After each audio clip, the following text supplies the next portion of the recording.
ਦਸਮ ਗ੍ਰੰਥ ਦਾ ਤੀਸਰਾ ਅਧਿਆਇ ਬਚਿੱਤਰ ਨਾਟਕ। ਅਤੇ ਬਚਿੱਤਰ ਨਾਟਕ ਦਾ ਪੇਜ 80 ਨੰਬਰ ਸਫ਼ੇ ਤੋਂ ਇਹ ਸ਼ੁਰੂ ਹੁੰਦਾ ਹੈ ਬਚਿੱਤਰ ਨਾਟਕ, ਅਤੇ 80 ਨੰਬਰ ਪੇਜ ਤੋਂ ਲੈ ਕੇ 110 ਨੰਬਰ ਪੇਜ ਤੱਕ ਦੋ ਹਿੱਸਿਆਂ ਦੇ ਵਿੱਚ ਇਹਨੂੰ ਆਪਾਂ ਕਵਰ ਕਰ ਚੁੱਕੇ ਹਾਂ। ਅਤੇ ਅੱਜ 111 ਨੰਬਰ ਪੰਨੇ ਤੋਂ ਤੀਸਰੇ ਹਿੱਸੇ ਦੇ ਵਿੱਚ ਬਣਾ ਕੇ ਇਹਨੂੰ ਅੱਗੇ ਦੀ ਵਿਆਖਿਆ ਸ਼ੁਰੂ ਕਰਦੇ ਹਾਂ ਜੀ। ਸੋ ਪੰਨਾ 111। ਕ੍ਰੋਧ ਨਾਲ ਸ਼ਸਤਰ ਇੱਕ ਦੂਜੇ ਉੱਤੇ ਵੱਜਦੇ ਹਨ ਅਤੇ ਵੱਡਾ ਯੁੱਧ ਮਚਿਆ ਹੋਇਆ ਹੈ। ਜਵਾਨ ਸੂਰਮਿਆਂ ਨੇ ਵੱਡਾ ਯੁੱਧ ਰਚ ਦਿੱਤਾ ਹੈ। ਮਿਆਨ ਵਿੱਚੋਂ ਤਲਵਾਰਾਂ ਕੱਢ ਕੇ ਸੂਰਮੇ ਅਦੁੱਤੀ ਅਤੇ ਭਿਆਨਕ ਰੂਪ ਵਾਲੇ ਹੋ ਗਏ ਹਨ।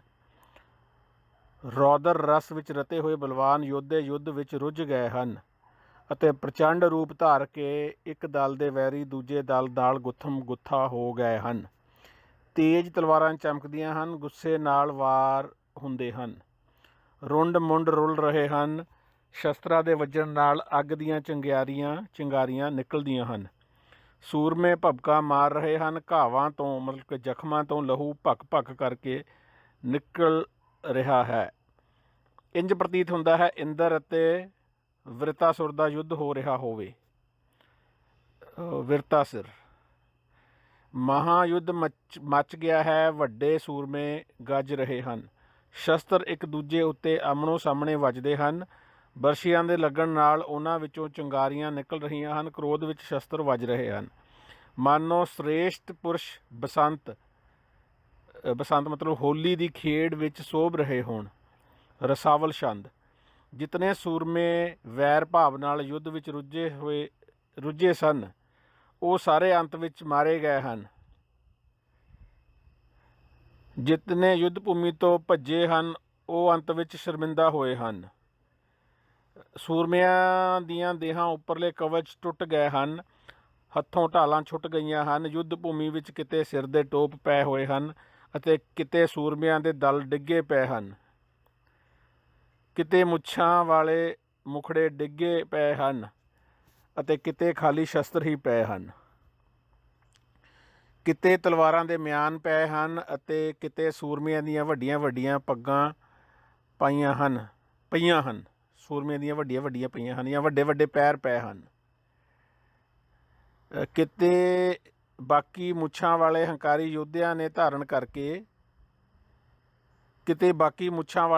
ਯੋਧਿਆਂ ਨੇ ਹਥਿਆਰ ਧਾਰਨ ਕਰਕੇ ਫਿਰ ਯੁੱਧ ਸ਼ੁਰੂ ਕਰ ਦਿੱਤਾ ਹੈ। ਢਾਲਾਂ ਇੱਕ ਦੂਜੇ ਉੱਤੇ ਵੱਜ ਰਹੀਆਂ ਹਨ ਅਤੇ ਹਾਲ ਦੁਹਾਈ ਮਚ ਗਈ ਹੈ। ਭੁਜੰਗ ਪ੍ਰਿਆਤ ਛੰਦ। ਸੂਰਮਿਆਂ ਨੇ ਖੂਨੀ ਤਲਵਾਰਾਂ ਮਿਆਨ ਵਿੱਚੋਂ ਕੱਢ ਲਈਆਂ ਹਨ। ਬੀਰ ਬੇਤਾਲ ਭੂਤ ਅਤੇ ਪ੍ਰੇਤ ਆਦਿ ਯੁੱਧ ਭੂਮੀ ਵਿੱਚ ਨੱਚ ਰਹੇ ਹਨ। ਚਲੋ ਜੀ, ਬੀਰ ਬੇਤਾਲ ਭੂਤ ਪ੍ਰੇਤ ਉਹ ਦੂਜੀਆਂ ਨਹੀਂ ਆਈਆਂ ਹੈਗੀਆਂ। ਆਪਣੀਆਂ ਜਿਹੜੀਆਂ ਅਪਸਰਾਵਾਂ ਹੁੰਦੀਆਂ ਨੇ ਉਹ ਬੜੇ ਸ਼ੌਕ ਨਾਲ ਵੇਖਦੀਆਂ ਨੇ ਯੁੱਧ, ਵੈਸੇ ਉਹ ਨਹੀਂ ਐਤਕੀ ਦਿਖਾਈਆਂ ਇਹਨਾਂ ਨੇ।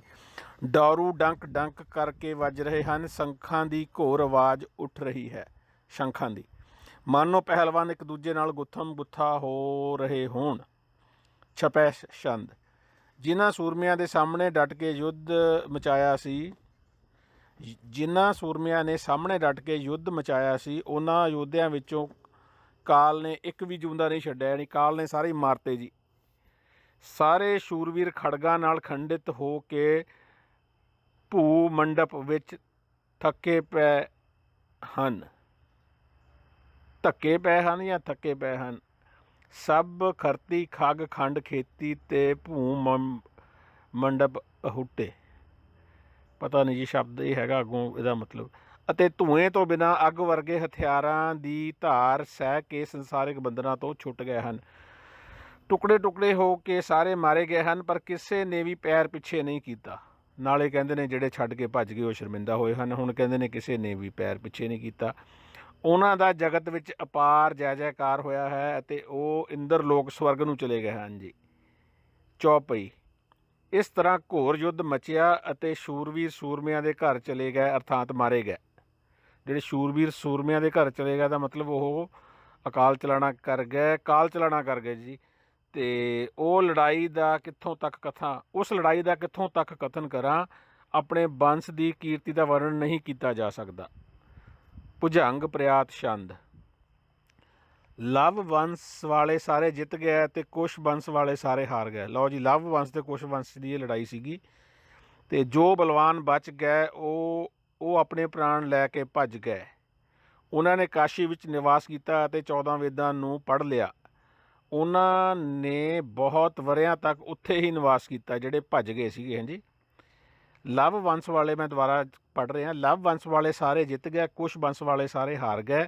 ਜੋ ਬਲਵਾਨ ਬਚ ਗਏ ਉਹ ਆਪਣੇ ਪ੍ਰਾਣ ਲੈ ਕੇ, ਆਪਣੀ ਜਾਨ ਬਚਾ ਕੇ ਭੱਜ ਗਏ।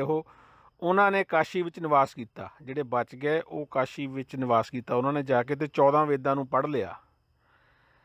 ਉਹਨਾਂ ਨੇ ਬਹੁਤ ਵਰ੍ਹਿਆਂ ਤੱਕ ਉੱਥੇ ਹੀ ਨਿਵਾਸ ਕੀਤਾ, ਕਾਸ਼ੀ ਦੇ ਵਿੱਚ।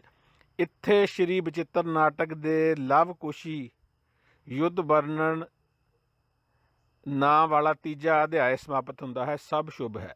ਸ਼ੁਭ ਕਿੱਥੇ ਹੈ? ਇਹਨਾਂ ਤਾਂ ਮਾਰਕਾਟ ਹੋ ਗਈ ਤੇ ਤੁਸੀਂ ਸਭ ਸ਼ੁਭ ਦੱਸੀ ਜਾਂਦੇ ਹੋ। ਭੁਜੰਗ ਪ੍ਰਿਆਤ ਛੰਦ। ਜਿਨ੍ਹਾਂ ਕੁਛ ਬੰਸੀਆਂ ਨੇ ਵੇਦ ਦਾ ਪਾਠ ਕੀਤਾ ਉਹ ਬੇਦੀ ਅਖਵਾਉਣ ਲੱਗੇ ਜੀ। ਉਹਨਾਂ ਨੇ ਧਰਮ ਦੇ ਚੰਗੇ ਕੰਮਾਂ ਦੀ ਪਿਰਤ ਪਾਈ। ਇੱਧਰ ਮਦਰ ਦੇਸ਼ ਦੇ ਲਵ ਬੰਸੀ ਰਾਜੇ ਨੇ ਚਿੱਠੀ ਲਿਖ ਕੇ ਕਾਸ਼ੀ ਭੇਜੀ ਜੀ ਉਹਨੇ, ਕਿਉਂਕਿ ਉਹ ਕਾਸ਼ੀ ਚਲੇ ਗਏ ਸੀ ਜਿਹੜੇ ਬੱਚੇ ਸੀਗੇ ਕੁਸ਼ ਵਾਲੇ, ਕਿ ਸਾਨੂੰ ਆਪੋ ਆਪਣਾ ਵੈਰ ਭੁਲਾ ਦੇਣਾ ਚਾਹੀਦਾ ਹੈ। ਰਾਜੇ ਦਾ ਜੋ ਦੂਤ ਚਿੱਠੀ ਲੈ ਕੇ ਭੇਜਿਆ ਗਿਆ ਸੀ ਉਹ ਕਾਸ਼ੀ ਪਹੁੰਚ ਗਿਆ। ਰਾਜੇ ਨੇ ਦੂਤ ਜਿਹੜਾ ਭੇਜਿਆ ਉਹ ਕਾਸ਼ੀ ਪਹੁੰਚ ਗਿਆ ਜੀ, ਅਤੇ ਬੇਦੀਆਂ ਨੂੰ ਚਿੱਠੀ ਦੇ ਸਾਰੇ ਭਾਵ ਅਤੇ ਸਮਾਚਾਰ ਕਹਿ ਦਿੱਤੇ। ਦੂਤ ਦੀ ਗੱਲ ਸੁਣ ਕੇ ਸਾਰੇ ਵੇਦ ਪਾਠੀ ਮਦਰ ਦੇਸ਼ ਪੰਜਾਬ ਵੱਲ ਤੁਰ ਪਏ ਜੀ। ਉਹਨਾਂ ਨੇ ਆ ਕੇ ਲਵ ਬੰਸੀਆਂ ਦੇ ਰਾਜੇ ਨੂੰ ਪ੍ਰਣਾਮ ਕੀਤਾ। ਰਾਜੇ ਨੇ ਉਹਨਾਂ ਤੋਂ ਵੇਦ ਧੁਨ ਕਰਵਾਈ, ਮਤਲਬ ਕਿ ਵੇਦਾਂ ਦਾ ਪਾਠ ਕਰਾਇਆ ਜੀ, ਅਤੇ ਸਾਰੇ ਭਰਾ ਸਭਾ ਵਿੱਚ ਇਕੱਠੇ ਬੈਠੇ। ਫਿਰ ਉਹਨਾਂ ਨੇ ਸਾਮਵੇਦ ਪੜ੍ਹਿਆ ਅਤੇ ਫਿਰ ਯਜੁਰਵੇਦ ਦਾ ਵਰਣਨ ਕੀਤਾ।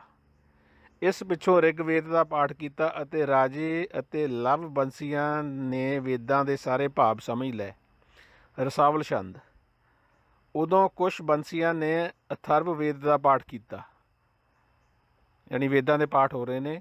ਕੁਛ ਬੰਸੀਆਂ ਨੇ ਅਥਰਵ ਵੇਦ ਦਾ ਪਾਠ ਕੀਤਾ ਤਾਂ ਉਸ ਨੂੰ ਸੁਣ ਕੇ ਸਾਰੇ ਵੈਰ ਪਾਪ ਖਤਮ ਹੋ ਗਿਆ। ਚਲੋ ਜੀ, ਰਾਜਾ ਪ੍ਰਸੰਨ ਹੋ ਗਿਆ ਜੀ, ਅਤੇ ਉਸਨੇ ਸਾਰਾ ਰਾਜ ਪਾਟ ਦੇ ਦਿੱਤਾ।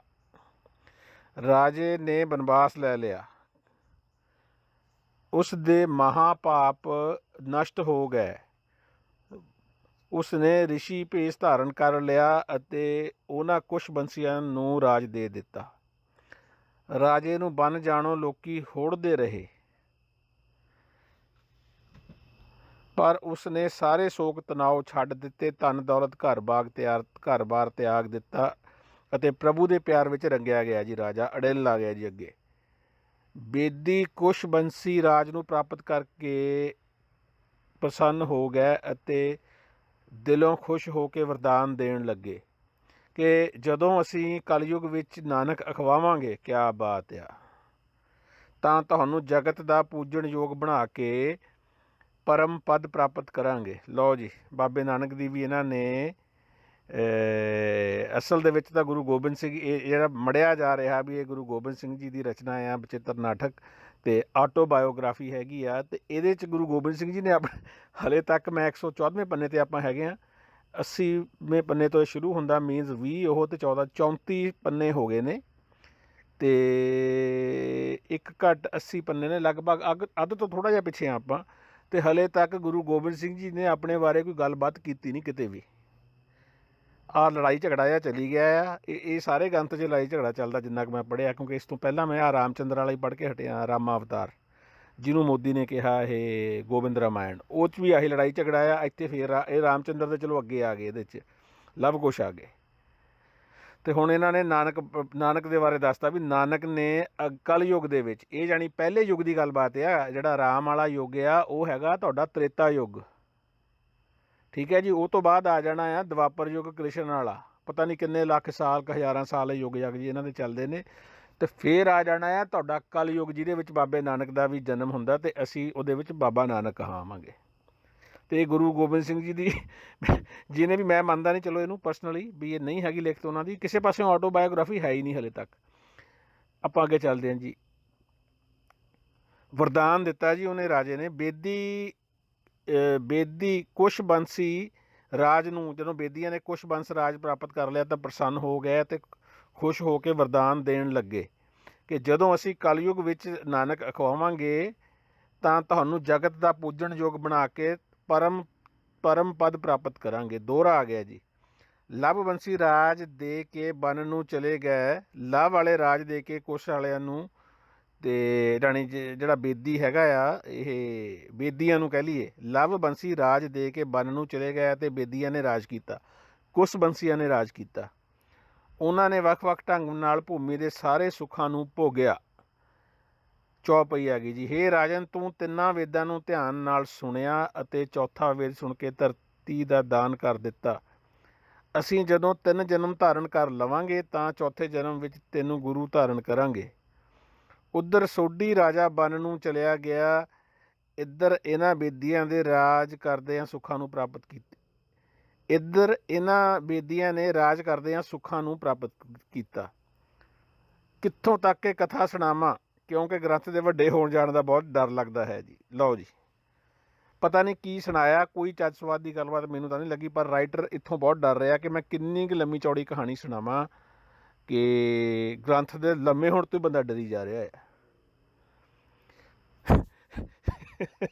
ਆਉਣੇ ਲਾਈਟਰ ਨੋਟ, ਉਹ ਜਿਹੜਾ ਚਰਿੱਤਰੋਪਖਿਆਨ ਚ ਗੰਦਮੰਦ ਵਾੜਿਆ ਉਹਨੂੰ ਘਟਾ ਦੇਣਾ ਸੀ ਥੋੜ੍ਹਾ ਬਹੁਤ, ਤੇ ਇੱਧਰ ਮਾੜਾ ਮੋਟਾ ਦੱਸਣਾ ਸੀ ਕੋਈ ਚੱਜ ਸਵਾਦ ਦੀ ਗੱਲ ਹੈ ਜੀ। ਚਲੋ, ਇੱਥੇ ਸ਼੍ਰੀ ਬਚਿੱਤਰ ਨਾਟਕ ਦੇ ਵੇਦ ਪਾਠ ਭੇਟ ਰਾਜ ਚੌਥਾ ਅਧਿਆਇ ਸਮਾਪਤ ਹੁੰਦਾ ਹੈ। ਸਭ ਸ਼ੁਭ ਹੈ। ਇੱਥੇ ਸ਼ੁਭ ਆ, ਫਿਰ ਵੀ ਇਹ 'ਚ ਕੋਈ ਮਾਰਕਾਟ ਲੜਾਈ ਝਗੜਾ ਨਹੀਂ ਹੋਇਆ, ਨਹੀਂ ਤਾਂ ਇੰਨੇ ਬੰਦੇ ਮਾਰ ਕੇ ਹੱਥਾਂ ਪੈਰ ਰੁੰਡ ਮੁੰਡ ਤੁਰੇ ਫਿਰਦੇ ਨੇ ਸਾਰੇ ਪਾਸੇ, ਤੇ ਤੁਸੀਂ ਕਹਿ ਦਿੰਦੇ ਹੋ ਬਾਅਦ 'ਚ ਸਭ ਸ਼ੁਭ ਹੈ, ਹਜਮ ਨਹੀਂ ਹੁੰਦਾ। ਚਲੋ ਜੀ, ਨਾਰਾਜ਼ ਛੰਦ ਆ ਗਿਆ ਜੀ। ਆਪਾਂ ਸਫਾ 115 'ਤੇ ਹਾਂ। ਫਿਰ ਬੇਦੀਆਂ ਵਿੱਚ ਝਗੜਾ ਵੱਧ ਗਿਆ, ਕਰ ਲਓ ਘਿਓ ਨੂੰ ਭਾਂਡਾ, ਫਿਰ ਝਗੜਾ ਹੋ, ਮੈਨੂੰ ਲੱਗਦੀ ਹੈ ਲੜਾਈ ਮਾਰਕਾਟ। ਉਸ ਨੂੰ ਕੋਈ ਵੀ ਠੀਕ ਨਾ ਕਰ ਸਕਿਆ। ਕਾਲ ਚੱਕਰ ਇੰਝ ਚੱਲਿਆ ਕਿ ਭੂਮੀ ਬੇਦੀ ਬੰਸ ਤੋਂ ਖੁੱਸ ਗਈ। ਚਲੋ, ਲਾਭ ਵਾਲੇ ਬੇਦੀਆਂ ਨੂੰ ਦੇ ਕੇ ਗਏ ਸੀਗੇ, ਅਤੇ ਬੇਦੀ ਵੀ ਲੜ ਲੁੜ ਕੇ ਖਤਮ ਹੋ ਗਏ, ਅਤੇ ਉਹਨਾਂ ਕੋਲੋਂ ਜਿਹੜੀ ਭੂਮੀ ਸੀਗੀ ਯਾਨੀ ਰਾਜ ਪਾਠ ਬੇਦੀਆਂ ਕੋਲੋਂ ਵੀ ਖੁੱਸ ਗਿਆ, ਬੰਸ ਕੋਲੋਂ, ਬੇਦੀ ਬੰਸ ਕੋਲੋਂ। ਦੋਹਰਾ ਆ ਗਿਆ ਜੀ। ਬ੍ਰਾਹਮਣ ਸ਼ੂਦਰਾਂ ਦੇ ਕਰਮ ਕਰਨ ਲੱਗ ਗਏ ਅਤੇ ਛਤਰੀਆਂ ਨੇ ਵੈਸ਼ਾਂ ਦਾ ਕਰਮ ਅਪਣਾ ਲਿਆ। ਲਓ ਜੀ, ਇੱਥੇ ਆ ਗਿਆ ਤੁਹਾਡਾ ਜੀ ਇਹ ਕੀ ਇਹਨੂੰ ਕਹਿੰਦੇ ਹੈਗੇ ਨੇ, ਜਿਹੜੀ ਵਰਣ ਬਣ ਰਿਹਾ ਮਨੂਵਾਦ। ਜਿਹੜੇ ਬ੍ਰਾਹਮਣ ਨੇ ਉਹ ਸ਼ੂਦਰ, ਕਿਉਂਕਿ ਸ਼ੂਦਰ ਇਹਨਾਂ ਨੇ ਬਾਟਮ 'ਚ ਰੱਖੇ ਨੇ, ਟੌਪ ਦੇ ਉੱਤੇ ਸਭ ਤੋਂ ਉੱਤੇ ਬ੍ਰਾਹਮਣ ਆ ਸਮਾਜ ਦੇ ਵਿੱਚ, ਅਤੇ ਫਿਰ ਆਪਣੇ ਛਤਰੀਏ ਵੈਸ਼ ਦੇ ਚੌਥੇ ਨੰਬਰ 'ਤੇ ਸ਼ੂਦਰ। ਬ੍ਰਾਹਮਣਾਂ ਨੂੰ 4 ਨੰਬਰ ਵਾਲੇ ਕੰਮ 'ਤੇ ਲਾਤਾ ਇਹਨਾਂ ਨੇ, ਅਤੇ 2 ਨੰਬਰ ਵਾਲਿਆਂ ਨੂੰ ਤੀਏ ਨੰਬਰ ਵਾਲੇ ਕੰਮ 'ਤੇ ਲਾਤਾ। ਜਿਵੇਂ ਉਹ ਸੈਮੀਫਾਈਨਲ ਨਹੀਂ ਹੁੰਦਾ ਜਿਵੇਂ ਵੀ ਟੌਪ ਵਾਲੀ ਟੀਮ ਜਿਹੜੀ ਹੈਗੀ ਆ, ਟੌਪ 4 ਜਿਹੜੀਆਂ ਟੀਮਾਂ ਚਲੀਆਂ ਗਈਆਂ ਟੌਪ ਦੇ ਉੱਤੇ, ਟੌਪ 4 ਫਰਜ਼ ਕਰੋ 10 ਟੀਮਾਂ ਕ੍ਰਿਕਟ ਦੀਆਂ ਖੇਡਦੀਆਂ ਨੇ ਟੂਰਨਾਮੈਂਟ ਵਰਲਡ ਕੱਪ, ਅਤੇ ਟੌਪ 4 ਜਾਣਗੀਆਂ ਟੀਮਾਂ ਜਿਹੜੀਆਂ ਲੀਗ ਦੇ ਵਿੱਚ ਖੇਡ ਕੇ, ਅਤੇ ਪਹਿਲੇ ਵਾਲੀ ਟੀਮ ਚੌਥੇ ਵਾਲੇ ਨਾਲ ਖੇਡੂਗੀ ਸੈਮੀਫਾਈਨਲ, ਅਤੇ ਦੂਜੀ ਵਾਲੀ ਤੀਜੇ ਨਾਲ ਖੇਡੂਗੀ। ਉਹ ਕੰਮ ਹੋਇਆ। ਵੈਸ਼ ਛਤਰੀਆਂ ਦਾ ਕੰਮ ਕਰਨ ਲੱਗ ਪਏ ਅਤੇ ਸ਼ੂਦਰਾਂ ਨੇ ਬ੍ਰਾਹਮਣਾਂ ਦਾ ਧਰਮ ਅਪਣਾ ਲਿਆ। ਚੌਪਈ ਆ ਗਈ ਜੀ। ਕਰਮ ਭ੍ਰਸ਼ਟ ਹੋਣ ਕਾਰਨ ਕਰਮ ਭ੍ਰਸ਼ਟ ਹੋ ਗਏ ਜੀ। ਉਹਨਾਂ ਕੋਲ ਕੇਵਲ 20 ਪਿੰਡ ਰਹਿ ਗਏ। ਕਰਮ ਭ੍ਰਸ਼ਟ ਹੋਣੇ ਕਿਉਂਕਿ ਜਿਹੜਾ ਬ੍ਰਾਹਮਣ ਦਾ ਕੰਮ ਆ, ਇਹ ਵੈਸ਼ਾਂ ਵਾਲਾ ਕੰਮ ਤਾਂ ਕਰ ਨਹੀਂ ਸਕਦਾ, ਸ਼ੂਦਰਾਂ ਵਾਲਾ ਸੌਰੀ, ਅਤੇ ਇਸ ਕਰਕੇ ਉਹਨਾਂ ਦੇ ਕਰਮ ਭ੍ਰਸ਼ਟ ਹੋ ਗਏ ਵੀ ਜਿਹੜਾ ਬ੍ਰਾਹਮਣ ਦਾ ਕੰਮ ਜਿਹੜਾ ਸੀਗਾ ਉਹ ਛੱਡ ਕੇ ਉਹਨਾਂ ਨੂੰ ਸ਼ੂਦਰਾਂ ਦਾ ਕੰਮ ਕਰਨਾ ਪੈ ਗਿਆ। ਉਹਨਾਂ ਕੋਲ ਕੇਵਲ 20 ਪਿੰਡ ਰਹਿ ਗਏ ਕਿਉਂਕਿ ਕਰਮ ਭ੍ਰਸ਼ਟ ਹੋ ਗਿਆ। ਜਾਣੀ ਪੂਰਾ ਜਿਹੜਾ ਵੀ ਰਾਈਟਰ ਆ ਇਹ ਮਨੂਵਾਦ ਨੂੰ ਇੱਥੇ ਪ੍ਰਮੋਟ ਕਰ ਰਿਹਾ ਜੀ, ਇਹ ਜਾਤੀਵਾਦ ਨੂੰ, ਮਨੂਵਾਦ ਨੂੰ। ਜਿੰਨਾ ਓਕੇ ਕਰਮ ਭ੍ਰਸ਼ਟ ਹੋਣ ਕਾਰਨ ਉਹਨਾਂ ਕੋਲ ਕੇਵਲ 20 ਪਿੰਡ ਰਹਿ ਗਏ, ਜਿਨ੍ਹਾਂ ਵਿੱਚ ਉਹਨਾਂ ਨੇ ਕਿਰਸਾਨੀ ਦਾ ਕੰਮ ਸ਼ੁਰੂ ਕਰ ਦਿੱਤਾ ਜੀ। ਚਲੋ, ਇਸ ਤਰ੍ਹਾਂ ਬਹੁਤ ਸਾਰਾ ਸਮਾਂ ਬੀਤਣ ਉਪਰੰਤ ਗੁਰੂ ਨਾਨਕ ਦੇ ਜਨਮ ਦਾ ਵਕਤ ਆ ਗਿਆ। ਲਓ ਜੀ, ਗੁਰੂ ਨਾਨਕ ਸਾਹਿਬ ਦੇ ਜਨਮ ਦਾ ਵਕਤ ਆ ਗਿਆ, ਅਤੇ ਇਹ ਰਾਈਟਰ ਲਿਖ ਰਿਹਾ ਆ ਆਪਣੀ, ਇਹਦਾ ਜਿਹੜਾ ਅਧਿਆਇ ਤੀਸਰਾ ਹੈਗਾ ਬਚਿੱਤਰ ਨਾਟਕ, ਦਸਮ ਗ੍ਰੰਥ ਦਾ। ਵੈਸੇ ਤਾਂ ਗ੍ਰੰਥ ਦਾ ਵੀ ਓਰੀਜਨਲ ਨਾਮ ਬਚਿੱਤਰ ਨਾਟਕ ਆ, ਪਰ ਚਲੋ ਬਚਿੱਤਰ ਨਾਟਕ ਚੇਂਜ ਹੁੰਦਾ ਦਸਮ ਗ੍ਰੰਥ ਬਣ ਗਿਆ, ਅਤੇ ਦਸਮ ਗ੍ਰੰਥ ਦਾ ਇਹ ਤੀਜਾ ਅਧਿਆਇ ਹੈਗਾ ਬਚਿੱਤਰ ਨਾਟਕ, ਜਿਹਦਾ ਸਾਰਾਂਸ਼ ਇਹ ਦੱਸਦੇ ਨੇ ਕਿ ਗੁਰੂ ਗੋਬਿੰਦ ਸਿੰਘ ਜੀ ਦੀ ਆਟੋਬਾਇਓਗ੍ਰਾਫੀ ਆ। ਅਤੇ ਇਹਨਾਂ ਨੇ ਤਾਂ ਗੁਰੂ ਨਾਨਕ ਸਾਹਿਬ ਨੂੰ ਯੁਗਾਂ ਦੇ ਹਿਸਾਬ ਨਾਲ ਯਾਨੀ ਦੱਸਤਾ ਵੀ ਉਹ ਗੁਰੂ ਨਾਨਕ ਸਾਹਿਬ ਨੇ ਕਲਯੁੱਗ 'ਚ ਪੈਦਾ ਹੋਣਾ ਸੀਗਾ, ਅਤੇ ਇਹਦਾ ਆਪਣੇ ਤ੍ਰੇਤਾ ਯੁੱਗ ਦੇ ਵਿੱਚ ਹੀ ਡਿਸਾਈਡ ਹੋ ਗਿਆ ਸੀਗਾ। ਕਿਆ ਬਾਤ ਆ। ਉਹਨਾਂ ਬੇਦੀਆਂ ਦੇ ਕੁੱਲ ਵਿੱਚ ਗੁਰੂ ਨਾਨਕ ਰਾਏ ਪ੍ਰਗਟ ਹੋਏ, ਜਿਨ੍ਹਾਂ ਨੇ ਸਾਰੇ ਸਿੱਖਾਂ ਨੂੰ ਸੁੱਖ ਦਿੱਤਾ ਅਤੇ ਜਿੱਥੇ ਕਿਤੇ ਭੀੜ ਬਣੀ ਤਾਂ ਸਹਾਇਤਾ ਕੀਤੀ। ਚੌਪਈ ਆ ਗਈ ਜੀ। ਉਹਨਾਂ ਗੁਰੂ ਨਾਨਕ ਦੇਵ ਨੇ ਕਲਯੁਗ ਵਿੱਚ ਧਰਮ ਚੱਕਰ ਚਲਾਇਆ। ਉਹਨਾਂ ਮਤਲਬ ਕਿ ਗੁਰੂ ਨਾਨਕ ਨੇ ਕਲਯੁਗ ਵਿੱਚ ਧਰਮ ਚੱਕਰ, ਕਿਉਂਕਿ ਚੌਥਾ ਤੁਹਾਡਾ ਜਿਹੜਾ ਯੁੱਗ ਆ ਜਾਂਦਾ ਹੈ ਕਲਯੁਗ ਆ ਜਾਂਦਾ ਆ। ਪਹਿਲਾ ਆ ਗਿਆ ਤੁਹਾਡਾ ਸਤਯੁਗ, ਫਿਰ ਤ੍ਰੇਤਾ ਯੁੱਗ ਰਾਮਚੰਦਰ ਵਾਲਾ, ਫਿਰ ਕ੍ਰਿਸ਼ਨ ਵਾਲਾ ਦੁਆਪਰ, ਅਤੇ ਉਸ ਤੋਂ ਬਾਅਦ ਕਲਯੁਗ। ਅਤੇ ਸਾਰੇ ਸਾਧੂ ਸੁਭਾਅ ਵਾਲਿਆਂ ਨੂੰ ਸਹੀ ਮਾਰਗ ਦੱਸਿਆ ਗੁਰੂ ਨਾਨਕ ਨੇ। ਜੋ ਲੋਕ ਉਹਨਾਂ ਦੇ ਦੱਸੇ ਧਰਮ ਮਾਰਗ ਵਿੱਚ ਆ ਗਏ ਉਹਨਾਂ ਨੂੰ ਫਿਰ ਪਾਪ ਨੇ ਕਦੇ ਪਰੇਸ਼ਾਨ ਨਹੀਂ ਕੀਤਾ। ਜੋ ਲੋਕ ਉਹਨਾਂ ਦੇ ਦੱਸੇ ਧਰਮ ਉੱਤੇ ਪੈ ਗਏ ਤਾਂ ਉਹਨਾਂ ਦੇ ਪਾਪਾਂ ਅਤੇ ਦੁੱਖਾਂ ਨੂੰ ਪਰਮਾਤਮਾ ਨੇ ਹਰ ਲਿਆ। ਉਹਨਾਂ ਨੂੰ ਦੁੱਖ ਅਤੇ ਭੁੱਖ ਕਦੇ ਵੀ ਨਹੀਂ ਸਤਾਉਂਦੀ। ਉਹ ਕਾਲ ਦੇ ਜਾਲ ਵਿੱਚ ਨਹੀਂ ਫਸਦੇ। ਗੁਰੂ ਨਾਨਕ ਨੇ ਗੁਰੂ ਅੰਗਦ ਦੇ ਰੂਪ ਵਿੱਚ ਦੂਜਾ ਸਰੀਰ ਧਾਰਨ ਕੀਤਾ ਅਤੇ ਜਗਤ ਵਿੱਚ ਧਰਮ ਦਾ ਪ੍ਰਚਾਰ ਕੀਤਾ। ਫਿਰ ਤੀਜੇ ਰੂਪ ਵਿੱਚ ਗੁਰੂ ਅਮਰਦਾਸ ਅਖਵਾਏ, ਮਾਨੋ ਦੀਪਕ ਨਾਲ ਦੀਪਕ ਜਗਾ ਲਿਆ ਗਿਆ ਹੋਵੇ। ਜਦੋਂ ਵਰਦਾਨ ਦਾ ਸਮਾਂ ਆ ਗਿਆ ਤਾਂ ਗੁਰੂ ਰਾਮਦਾਸ ਗੁਰੂ ਪਦਵੀ ਨਾਲ ਸੁਸ਼ੋਭਿਤ ਹੋਏ। ਉਹਨਾਂ ਨੂੰ ਪੁਰਾਤਨ ਵਰਦਾਨ ਦੇ ਕੇ ਆਪ ਗੁਰੂ ਅਮਰਦਾਸ ਸਵਰਗਾਂ ਨੂੰ ਚਲੇ ਗਏ। ਵਰਦਾਨ ਦਿੱਤਾ ਸੀ ਜੀ ਉਹਨਾਂ ਨੂੰ ਗੁਰਗੱਦੀ ਦਾ ਵਰਦਾਨ, ਅਤੇ ਵਰਦਾਨ ਦੇ ਕੇ ਜਿਹੜੇ ਤੀਸਰੇ ਪਾਤਸ਼ਾਹ ਸੀਗੇ ਗੁਰੂ ਅਮਰਦਾਸ, ਉਹ ਸਵਰਗਾਂ ਨੂੰ ਚਲੇ ਗਏ। ਗੁਰੂ ਨਾਨਕ ਦੇਵ ਜੀ ਨੂੰ ਗੁਰੂ ਅੰਗਦ ਨੂੰ ਅਮਰਦਾਸ ਵਜੋਂ ਮੰਨਿਆ ਗਿਆ ਅਤੇ ਗੁਰੂ ਅਮਰਦਾਸ ਨੂੰ ਗੁਰੂ ਰਾਮਦਾਸ ਕਰਕੇ ਜਾਣਿਆ ਗਿਆ। ਸਾਧੂ ਲੋਕਾਂ ਨੇ ਇਸ ਭੇਦ ਨੂੰ ਸਮਝ ਲਿਆ ਪਰ ਮੂਰਖ ਪਛਾਣ ਨਹੀਂ ਸਕੇ। ਸਾਧੂ ਲੋਕਾਂ ਨੂੰ ਇਹ ਭੇਦ ਸਮਝ ਲੱਗ ਗਿਆ ਜਿਹੜੇ ਗੁਰੂ ਨਾਨਕ ਤੋਂ ਬਾਅਦ ਗੁਰੂ ਅੰਗਦ ਅਤੇ ਫਿਰ ਗੁਰੂ ਅਮਰਦਾਸ ਆਏ ਨੇ, ਅਤੇ ਮੂਰਖਾਂ ਨੂੰ ਇਹ ਪਤਾ ਨਹੀਂ ਲੱਗਿਆ। ਸਭ ਲੋਕਾਂ ਨੇ ਇਹਨਾਂ ਨੂੰ ਭਿੰਨ ਭਿੰਨ ਕਰਕੇ ਜਾਣਿਆ ਹੈ, ਪਰ ਕਿਸੇ ਵਿਰਲੇ ਨੇ ਹੀ ਚੌਹਾਂ ਨੂੰ ਇੱਕ ਰੂਪ ਕਰਕੇ ਪਛਾਣਿਆ। ਜਿਨ੍ਹਾਂ ਨੇ ਇਹਨਾਂ ਨੂੰ ਇੱਕ ਰੂਪ ਕਰਕੇ ਜਾਣਿਆ ਉਹਨਾਂ ਨੇ ਹੀ ਮੁਕਤੀ ਪ੍ਰਾਪਤ ਕੀਤੀ ਹੈ। ਇਸ ਭੇਦ ਨੂੰ ਸਮਝੇ ਬਿਨਾਂ ਮੁਕਤੀ ਹੱਥ ਨਹੀਂ ਲੱਗਦੀ। ਗੁਰੂ ਰਾਮਦਾਸ ਹਰੀ ਨਾਲ ਅਭੇਦ ਹੋ ਗਏ ਅਤੇ ਗੁਰਿਆਈ ਗੁਰੂ ਅਰਜਨ ਨੂੰ ਦੇ ਗਏ। ਜਦੋਂ ਗੁਰੂ ਅਰਜਨ ਪ੍ਰਭੂ ਲੋਕ ਨੂੰ ਚਲੇ ਗਏ ਤਾਂ ਉਹਨਾਂ ਦੀ ਥਾਂ ਗੁਰੂ ਹਰਗੋਬਿੰਦ ਨੂੰ ਠਹਿਰਾਇਆ ਗਿਆ।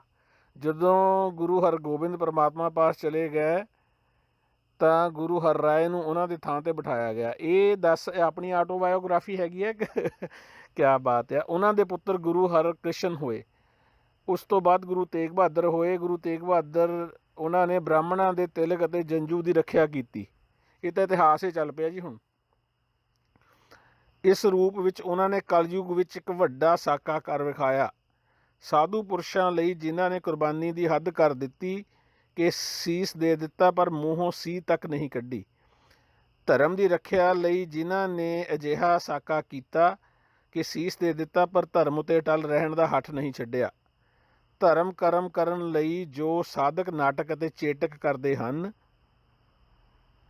ਅਜਿਹੇ ਪਰਪੰਚਾਂ ਨੂੰ ਵੇਖ ਕੇ ਹਰੀ ਭਗਤਾਂ ਨੂੰ ਸ਼ਰਮ ਆਉਂਦੀ ਹੈ, ਪਰ ਗੁਰੂ ਜੀ ਨੇ ਹਰ ਗੱਲ ਸੱਚ ਕਰ ਵਿਖਾਈ। ਦੋਹਰਾ ਗੁਰੂ ਜੀ ਨੇ ਸਰੀਰ ਰੂਪੀ ਠੀਕਰਾ ਦਿੱਲੀ ਦੇ ਬਾਦਸ਼ਾਹ ਔਰੰਗਜ਼ੇਬ ਦੇ ਸਿਰ ਉੱਤੇ ਭੰਨ ਕੇ ਪ੍ਰਭੂ ਲੋਕ ਲਈ ਪ੍ਰਸਥਾਨ ਕੀਤਾ।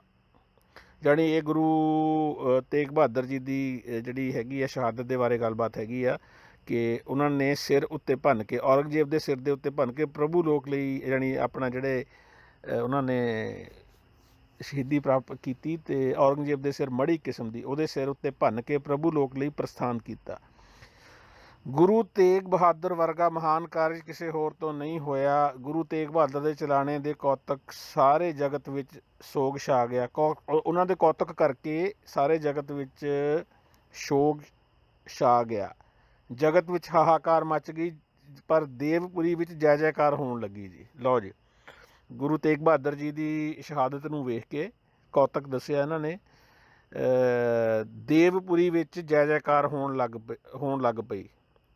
ਇੱਥੇ ਸ਼੍ਰੀ ਬਚਿੱਤਰ ਨਾਟਕ ਦੇ ਪਾਤਸ਼ਾਹੀ ਵਰਣਨ ਕਰਤਾ ਜੀ। ਯਾਨੀ ਪਹਿਲੇ ਪਾਤਸ਼ਾਹ ਤੋਂ ਲੈ ਕੇ 9ਵੇਂ ਪਾਤਸ਼ਾਹ ਤੱਕ ਤੇ ਪਹਿਲੇ ਪਾਤਸ਼ਾਹ ਨੂੰ ਜੋੜਤਾ ਜੀ ਇਹਨਾਂ ਨੇ ਤੁਹਾਡੇ ਤ੍ਰੇਤਾ ਯੁੱਗ ਦੇ ਨਾਲ, ਵੀ ਉੱਥੇ ਡਿਸਾਈਡ ਹੋ ਗਿਆ ਸੀਗਾ ਜਿਹੜਾ ਲਵ ਕੁਸ਼, ਜਿਹੜਾ ਬੰਸਾਂ ਦੀ ਆਪਸ ਲੜਾਈ ਸੀਗੀ। ਹੁਣ ਆ ਗਈ ਜੀ ਚੌਪਈ, ਅਬ ਮੈਂ ਆਪਣੀ ਕਥਾ ਬਖਾਨੂ। ਹੁਣ ਇਹ ਜਾਣੀ ਸਾਰੀ ਭੂਮਿਕਾ ਬਣ ਕੇ ਕਿ ਗੁਰੂ ਨਾਨਕ ਸਾਹਿਬ ਕਿਹੜੇ ਵੰਸ਼ ਦੇ ਵਿੱਚੋਂ ਨੇ, ਲੜਾਈ ਝਗੜੇ ਬਥੇਰੇ ਚੱਲੇ ਨੇ। ਹੁਣ ਇਹ ਜਾਣੀ ਆਟੋਬਾਇਓਗ੍ਰਾਫੀ ਹੁਣ ਸ਼ੁਰੂ ਹੋ ਜਾਂਦੀ ਹੈ ਜੀ ਪੰਨਾ ਨੰਬਰ 117 ਤੋਂ। ਚੌਪਈ, ਅਬ ਮੈਂ ਆਪਣੀ ਕਥਾ ਬਖਾਨੂ। ਜਿਸ ਤਰ੍ਹਾਂ ਮੈਨੂੰ ਤਪ ਕਰਦੇ ਨੂੰ ਲਿਆਂਦਾ ਗਿਆ ਹੈ ਜਿੱਥੇ ਹੇਮਕੁੰਡ ਪਰਬਤ ਹੈ, ਹੇਮਕੁੰਡ ਪਰਬਤ ਹੈ, ਅਤੇ ਜਿੱਥੇ 7 ਪਰਬਤੀ ਚੋਟੀਆਂ ਸੁਭਾਵਿਮਾਨ ਹਨ, ਉਸ ਸਥਾਨ ਦਾ ਨਾਮ ਸਪਤ ਸ੍ਰਿੰਗ ਕਿਹਾ ਜਾਣ ਲੱਗਿਆ, ਜਿੱਥੇ ਪਾਂਡਵਾਂ ਨੇ ਰਾਜਯੋਗ ਦੀ ਸਥਾਪਨਾ ਕੀਤੀ ਸੀ। ਹੁਣ ਮੈਨੂੰ ਇਹ ਨਹੀਂ ਸਮਝ ਆਈ, ਜਿਹੜਾ ਵੀ ਰਾਈਟਰ ਆ ਇਹਨੇ ਗੁਰੂ ਨਾਨਕ ਸਾਹਿਬ ਦੇ ਉੱਤੇ ਬਹੁਤ ਜ਼ੋਰ ਲਾਇਆ, ਉਹਨਾਂ ਨੂੰ ਆਹ ਰਾਮ ਰੂਮ ਚੰਦਰ ਉਹਨਾਂ ਦੇ ਨਾਲ ਲਵ ਕੁਸ਼ ਦੇ ਬੰਸ ਦੇ ਨਾਲ ਜੋੜਨ ਦਾ, ਫਿਰ ਦਵਾ ਦਵ ਫਾਹਾ ਵੱਢਿਆ। ਗੁਰੂ ਨਾਨਕ ਤੋਂ ਬਾਅਦ ਦੂਸਰੇ ਪਾਤਸ਼ਾਹ, ਤੀਸਰੇ, ਚੌਥੇ, ਪੰਜਵੇਂ, ਛੇਵੇਂ, ਸੱਤਵੇਂ, ਅੱਠਵੇਂ, ਮਿੰਟੋ ਮਿੰਟੀ ਚੱਲਿਆ ਜਾਣੀ ਗੱਲਬਾਤ। ਠੀਕ ਹੈ ਜੀ। 9ਵੇਂ ਦੇ ਉੱਤੇ ਆ ਕੇ ਥੋੜ੍ਹਾ ਜਿਹਾ ਐਕਸਪਲੇਨ ਕੀਤਾ ਵੀ ਜੰਜੂ ਦੀ ਰੱਖਿਆ ਕਰਨ ਵਾਸਤੇ ਸ਼ਹਾਦਤ ਪ੍ਰਾਪਤ ਹਾਸਲ ਕੀਤੀ ਉਹਨਾਂ ਨੇ। ਠੀਕ ਹੈ ਜੀ। ਅਤੇ ਹੁਣ ਆਪਣੀ ਭੂਮਿਕਾ ਗੁਰੂ ਗੋਬਿੰਦ ਸਿੰਘ ਜੀ ਕਿਹੜੇ ਹਿਸਾਬ ਨਾਲ, ਜਾਣੀ ਰਾਈਟਰ ਇਹਦਾ ਕਿਹਾ ਤਾਂ ਇਹ ਜਾਂਦਾ ਨਾ ਵੀ ਗੁਰੂ ਗੋਬਿੰਦ ਸਿੰਘ ਜੀ ਦੀ ਆਟੋਬਾਇਓਗ੍ਰਾਫੀ ਹੈ। ਅਤੇ ਹੁਣ ਮੈਂ ਆਪਣੀ ਵਾਰਤਾ ਦਾ ਬਖਾਨ ਕਰਦਾ ਹਾਂ। ਜਿਸ ਤਰ੍ਹਾਂ ਮੈਨੂੰ ਤਪ ਕਰਦੇ ਨੂੰ ਲਿਆਂਦਾ ਗਿਆ, ਜਾਣੀ ਹੇਮਕੁੰਡ ਸਾਹਿਬ ਕੋਈ ਹੇਮਕੁੰਡ ਪਰਬਤ ਆ ਜਿੱਥੇ 7 ਪਰਬਤੀ ਚੋਟੀਆਂ ਸੁਭਾਵਿਮਾਨ ਹਨ, ਉਸ ਸਥਾਨ ਦਾ ਨਾਂ ਸਪਤ ਸ੍ਰਿੰਗ ਕਿਹਾ ਜਾਣ ਲੱਗਿਆ, ਜਿੱਥੇ ਪਾਂਡਵਾਂ ਨੇ ਰਾਜਯੋਗ ਦੀ ਸਾਧਨਾ ਕੀਤੀ ਸੀ। ਉਸ ਥਾਂ 'ਤੇ ਅਸੀਂ ਬਹੁਤ ਅਧਿਕ ਤਪੱਸਿਆ ਕੀਤੀ। ਇਹ ਜਾਣੀ ਜਿਹੜਾ ਰਾਈਟਰ ਆ, ਜਿਹੜੀ ਆਪਣੀ ਕਥਾ ਵਿਖਿਆਨ ਕਰ ਰਿਹਾ ਆ, ਇਹ ਦੱਸ ਰਿਹਾ ਹੈਗਾ ਵੀ ਮੈਂ ਉਸ ਜਗ੍ਹਾ 'ਤੇ ਬੈਠਾ ਸੀਗਾ, ਆਰਾਮ ਨਾਲ ਆਪਣਾ ਤਪ ਕਰ ਰਿਹਾ ਸੀਗਾ ਜਿੱਥੇ 7 ਪਰਬਤ ਨੇ, ਅਤੇ ਮਹਾਕਾਲ ਅਤੇ ਕਾਲਿਕਾ ਦੀ ਆਰਾਧਨਾ ਕੀਤੀ। ਲਓ ਜੀ, ਬੜਾ ਇੰਪੋਰਟੈਂਟ ਹੈਗਾ ਆਟੋਬਾਇਓਗ੍ਰਾਫੀ। ਇਸ ਸਾਰੇ ਗ੍ਰੰਥ ਦਾ ਜਿਹੜਾ ਰਾਈਟਰ ਆ ਉਹਦੀ ਆਟੋਬਾਇਓਗ੍ਰਾਫੀ ਸਵੈ ਜੀਵਨੀ। ਠੀਕ ਹੈ ਜੀ। ਉਸ ਥਾਂ 'ਤੇ ਅਸੀਂ ਬਹੁਤ ਅਧਿਕ ਤਪੱਸਿਆ ਕੀਤੀ। ਉਹ ਜਿਹੜਾ 7 ਪਹਾੜ ਸੀਗੇ ਅਤੇ ਹੇਮਕੁੰਡ ਸੀਗੀ ਜਾਣੀ ਬਰਫ਼ ਦਾ ਕੁੰਡ, ਅਤੇ ਮਹਾਕਾਲ ਅਤੇ ਕਾਲਿਕਾ ਦੀ ਆਰਾਧਨਾ ਕੀਤੀ ਸੀ ਜੀ ਉੱਥੇ। ਮਹਾਕਾਲ ਅਤੇ ਕਾਲਿਕਾ, ਕਾਲਿਕਾ ਆ ਗਈ ਮਹਾਕਾਲ ਦੀ ਘਰ ਵਾਲੀ। ਇਸ ਤਰ੍ਹਾਂ ਤਪੱਸਿਆ ਕਰਦੇ ਰਹੇ ਅਤੇ ਅੰਤ ਵਿੱਚ ਤਪੱਸਿਆ ਦੇ ਫਲ ਸਰੂਪ ਦਵੈਤ ਤੋਂ ਅਦਵੈਤ ਰੂਪ ਹੋ ਗਿਆ। ਜਾਣੀ ਦਵੈਤ ਰੂਪ ਸੀਗਾ ਅਤੇ ਅਦਵੈਤ ਹੋ ਗਿਆ, ਜਾਣੀ ਮੇਰੀ ਸਮਝ ਤੋਂ ਬਾਹਰ ਹੈ ਜੀ। ਮੇਰੇ ਮਾਤਾ ਪਿਤਾ ਨੇ ਪਰਮਾਤਮਾ ਦੀ ਆਰਾਧਨਾ ਕੀਤੀ ਅਤੇ ਬਹੁਤ ਤਰ੍ਹਾਂ ਦੇ ਯੋਗ ਸਾਧਨਾ ਕੀਤੀ। ਮੇਰੇ ਮਾਤਾ ਪਿਤਾ ਨੇ ਮੀਨਸ ਗੁਰੂ ਤੇਗ ਬਹਾਦਰ ਅਤੇ ਉਹਨਾਂ ਦੇ ਜਿਹੜੇ ਪਤਨੀ ਸੀਗੇ, ਉਹਨਾਂ ਨੇ ਪਰਮਾਤਮਾ ਦੀ ਆਰਾਧਨਾ ਕੀਤੀ ਅਤੇ ਬਹੁਤ ਤਰ੍ਹਾਂ ਦੇ ਯੋਗ ਸਾਧਨਾ ਕੀਤੀ। ਉਹਨਾਂ ਨੇ ਅਲੱਖ ਪਰਮਾਤਮਾ ਦੀ, ਜੋ ਅਲੱਖ ਦਾ ਮਤਲਬ ਪਰਮਾਤਮਾ ਦੀ ਜੋ ਸੇਵਾ ਕੀਤੀ, ਉਸ ਕਰਕੇ ਗੁਰੂਦੇਵ ਪ੍ਰਸੰਨ ਹੋਏ। ਉਸ ਪ੍ਰਭੂ ਨੇ ਜਦੋਂ ਮੈਨੂੰ ਆਗਿਆ ਦਿੱਤੀ, ਤਦੋਂ ਅਸੀਂ ਕਲਯੁੱਗ ਵਿੱਚ ਜਨਮ ਲਿਆ। ਯਾਨੀ ਗੁਰੂ ਗੋਬਿੰਦ ਸਿੰਘ ਜੀ ਅਗਰ ਰਾਈਟਰ ਨੇ ਇਹਦੇ, ਤਾਂ ਸਾਡਾ ਆਉਣ ਨੂੰ ਚਿੱਤ ਨਹੀਂ ਸੀ ਕਰਦਾ, ਕਿਉਂਕਿ ਸਾਡੀ ਸੁਰਤੀ ਪ੍ਰਭੂ ਦੇ ਚਰਨਾਂ ਵਿੱਚ ਲੱਗੀ ਹੋਈ ਸੀ। ਪ੍ਰਭੂ ਦੇ ਚਰਨਾਂ 'ਚ ਲੱਗੀ ਸੀ ਕਿ ਆਰਾਧਨਾ ਤਾਂ ਸੀਗੀ ਹੋ ਰਹੀ ਆ। ਦੇਖੋ ਨਾ, ਇਹ ਜਿਹੜਾ ਪੰਨਾ ਨੰਬਰ 118, ਇਹਦੀ ਸ਼ੁਰੂਆਤ ਇੱਥੇ ਹੁੰਦੀ ਹੈ ਵੀ ਉੱਥੇ ਆਪਣੇ ਕੀ ਕਰ ਰਹੇ ਸੀਗੇ, ਆਰਾਧਨਾ। ਅਤੇ ਆਰਾਧਨਾ ਮਹਾਕਾਲ ਅਤੇ ਕਾਲਿਕਾ ਦੀ ਸੀਗੀ। ਮਹਾਕਾਲ ਕਾਲਕਾ ਆਰਾਧੀ, ਯਾਨੀ ਉਹਨਾਂ ਦੀ ਆਰਾਧਨਾ ਕੀਤੀ ਮਹਾਕਾਲ ਅਤੇ ਕਾਲਿਕਾ ਦੀ। ਮੈਂ ਇੱਕ ਪੰਨਾ ਪਿੱਛੇ ਚਲਿਆ ਜਾਂਦਾ ਐਂਡ ਦੇ ਵਿੱਚ, ਬਈ ਉਹ ਸਪਤ ਸ੍ਰਿੰਗ ਉਹ ਜਗ੍ਹਾ ਨੂੰ ਕਿਹਾ ਜਾਂਦਾ ਜਿੱਥੇ 7 ਪਰਬਤੀ ਚੋਟੀਆਂ ਸੁਭਾਵਿਮਾਨ ਸਨ, ਅਤੇ ਪਾਂਡਵਾਂ ਨੇ ਉੱਥੇ ਰਾਜਯੋਗ ਦੀ ਸਾਧਨਾ ਕੀਤੀ ਸੀ। ਇਹ ਪਾਂਡਵਾਂ ਵਾਲਾ ਆ ਗਿਆ ਤੁਹਾਡਾ ਦੁਆਪਰ ਯੁੱਗ, ਕ੍ਰਿਸ਼ਨ ਵਾਲਾ। ਉਸ ਥਾਂ 'ਤੇ ਅਸੀਂ ਤਪੱਸਿਆ ਕੀਤੀ, ਅਤੇ ਤਪੱਸਿਆ ਕਿਹਦੀ ਕੀਤੀ? ਮਹਾਕਾਲ ਅਤੇ ਕਾਲਕਾ ਦੀ। ਹੁਣ ਇੱਥੇ ਕੀ ਕਹਿ ਰਹੇ ਨੇ ਕਿ ਇਹ ਹੁਣ ਵੀ ਗੁਰੂ ਗੋਬਿੰਦ ਸਿੰਘ ਜੀ ਦੇ, ਜਾਂ ਤਾਂ ਰਾਈਟਰ ਕਹੂੰਗਾ ਮੈਂ, ਗੁਰੂ ਗੋਬਿੰਦ ਸਿੰਘ ਕਿਉਂਕਿ ਨਹੀਂ ਮੰਨਦਾ, ਇਸ ਕਰਕੇ ਸੋ ਜਿਹਦੇ ਵੀ ਇਹ ਸਵੈਨ ਜੀਵਨੀ ਆ, ਉਹ ਕਹਿੰਦਾ ਵੀ ਜਿਹੜੇ ਉਹਦੇ ਫਾਦਰ ਨੇ, ਇਹਦੇ ਰਾਈਟਰ ਦੇ, ਪਰਮਾਤਮਾ ਦੀ ਆਰਾਧਨਾ ਕੀਤੀ ਅਤੇ ਬਹੁਤ ਤਰ੍ਹਾਂ ਦੀ ਯੋਗ ਸਾਧਨਾ ਕੀਤੀ, ਅਤੇ ਉਹਨਾਂ ਨੇ ਅਲੱਖ ਪਰਮਾਤਮਾ ਦੀ ਜੋ ਸੇਵਾ ਕੀਤੀ, ਉਸ ਕਰਕੇ ਗੁਰੂਦੇਵ ਪ੍ਰਭੂ ਪ੍ਰਸੰਨ ਹੋ ਗਿਆ। ਉਸ ਪ੍ਰਭੂ ਨੇ ਮੈਨੂੰ ਆਗਿਆ ਦਿੱਤੀ ਜਦੋਂ ਅਸੀਂ ਕਲਯੁੱਗ ਵਿੱਚ ਜਨਮ ਲਿਆ, ਤਦੋਂ ਅਸੀਂ ਕਲਯੁੱਗ ਵਿੱਚ ਜਨਮ ਲਿਆ। ਸਾਡਾ ਆਉਣ ਨੂੰ ਚਿੱਤ ਨਹੀਂ ਸੀ ਕਰਦਾ। ਕਿਆ ਬਾਤ ਆ, ਕਿਉਂਕਿ ਸਾਡੀ ਸੁਰਤੀ ਪ੍ਰਭੂ ਦੇ ਚਰਨਾਂ ਵਿੱਚ ਲੱਗੀ ਹੋਈ ਸੀ। ਅਤੇ ਉੱਪਰ ਕਹਿ ਰਿਹਾ ਆ ਇਹ ਵੀ ਮਹਾਕਾਲ ਕਾਲਿਕਾ ਆਰਾਧੀ, ਜਿਵੇਂ ਜਿਵੇਂ ਪ੍ਰਭੂ ਨੇ ਸਾਨੂੰ ਸਮਝਾਇਆ ਇਸੇ ਤਰ੍ਹਾਂ ਕਹਿ ਕੇ ਇਸ ਲੋਕ ਵਿੱਚ ਭੇਜਿਆ। ਆਉਣ ਨੂੰ ਜੀ ਨਹੀਂ ਸੀ ਕਰਦਾ ਜੀ ਉਹਦੀ, ਕਿਉਂਕਿ ਮਹਾਕਾਲ ਤੇ ਕਾਲਿਕਾ ਦੀ ਉੱਥੇ ਪਾਠ ਪੂਜਾ ਚੱਲ ਰਹੀ ਸੀਗੀ ਅਤੇ ਇੱਧਰੋਂ ਜੀ ਨਹੀਂ ਸੀ ਕਰ ਰਿਹਾ, ਅਤੇ ਪ੍ਰਮਾਤਮਾ ਨੇ ਫਿਰ ਆਪ ਆ ਕੇ ਸਮਝਾਇਆ ਅਤੇ ਇਸੇ ਤਰ੍ਹਾਂ ਕਹਿ ਕੇ ਇਸ ਲੋਕ ਵਿੱਚ ਭੇਜਿਆ। ਅਕਾਲ ਪੁਰਖ ਨੇ ਇਸ ਕੀਟ ਪ੍ਰਤੀ ਇਸ ਤਰ੍ਹਾਂ ਕਿਹਾ, ਆਪਣੇ ਆਪ ਨੂੰ ਕੀੜਾ ਦੱਸ ਰਿਹਾ ਜੀ ਅਕਾਲ ਪੁਰਖ ਨੇ, ਇੱਥੇ ਅਕਾਲ ਪੁਰਖ ਆ ਗਿਆ, ਨੇ ਇਸ ਕੀਟ ਪ੍ਰਤੀ ਇਸ ਤਰ੍ਹਾਂ ਕਿਹਾ, ਜਦੋਂ ਅਸੀਂ ਪਹਿਲਾਂ ਸ੍ਰਿਸ਼ਟੀ ਬਣਾਈ ਸਭ ਤੋਂ ਪਹਿਲਾਂ ਦੁਸ਼ਟ ਅਤੇ ਦੋਖੀ ਦੈਂਤਾਂ ਦੀ ਰਚਨਾ ਕੀਤੀ। ਠੀਕ ਹੈ ਜੀ। ਉਹ ਆਪਣੇ ਪੁੱਜ ਬਲ 'ਤੇ ਪਾਗਲ ਹੋ ਗਏ, ਦੁਸ਼ਟ ਅਤੇ ਦੋਖੀ ਦੈਂਤਾਂ ਦੀ ਰਚਨਾ ਕੀਤੀ। ਅਤੇ ਇਹ ਦੱਸ ਰਿਹਾ ਹੈਗਾ ਜੀ ਆਪਣਾ ਅਕਾਲ ਪੁਰਖ ਨੇ ਇਸ ਤਰ੍ਹਾਂ ਸਮਝਾਇਆ ਹੈਗਾ। ਗੁਰੂ ਗੋਬਿੰਦ ਸਿੰਘ ਜੀ ਨੂੰ ਆਪਾਂ ਮੰਨ ਕੇ ਚੱਲੀਏ ਜੀ ਕਿ ਜਦੋਂ ਅਸੀਂ ਸ੍ਰਿਸ਼ਟੀ ਬਣਾਈ ਤਾਂ ਸਭ ਤੋਂ ਪਹਿਲਾਂ ਦੁਸ਼ਟ ਅਤੇ ਦੈਂਤਾਂ ਦੀ ਰਚਨਾ ਕੀਤੀ। ਫਿਰ ਤਾਂ ਬਹੁਤ ਵੱਡੀ ਗਲਤੀ ਕੀਤੀ ਜਾਣੀ, ਦੈਂਤ ਕਾਹਨੂੰ ਪੈਦਾ ਕਰਨੇ ਸੀਗੇ। ਉਹ ਆਪਣੇ ਭੁਜ ਬਲ 'ਤੇ ਪਾਗਲ ਹੋ ਗਏ ਅਤੇ ਪਰਮਾਤਮਾ ਦੀ ਪੂਜਾ ਕਰਨੋਂ ਹਟ ਗਏ। ਉਹਨਾਂ ਨੂੰ ਅਸੀਂ ਕ੍ਰੋਧਵਾਨ ਹੋ ਕੇ ਛਿਣ ਭਰ ਵਿੱਚ ਖਪਾ ਦਿੱਤਾ। ਉਹਨਾਂ ਦੀ ਥਾਂ 'ਤੇ ਦੇਵਤਿਆਂ ਦੀ ਸਥਾਪਨਾ ਕੀਤੀ। ਉਹ ਵੀ ਆਪਣੀ ਬਲੀ ਅਤੇ ਪੂਜਾ ਵਿੱਚ ਉਲਝ ਗਏ, ਦੇਵਤੇ ਵੀ, ਅਤੇ ਆਪਣੇ ਆਪ ਨੂੰ ਹੀ ਪਰਮੇਸ਼ਵਰ ਅਖਾਉਣ ਲੱਗੇ।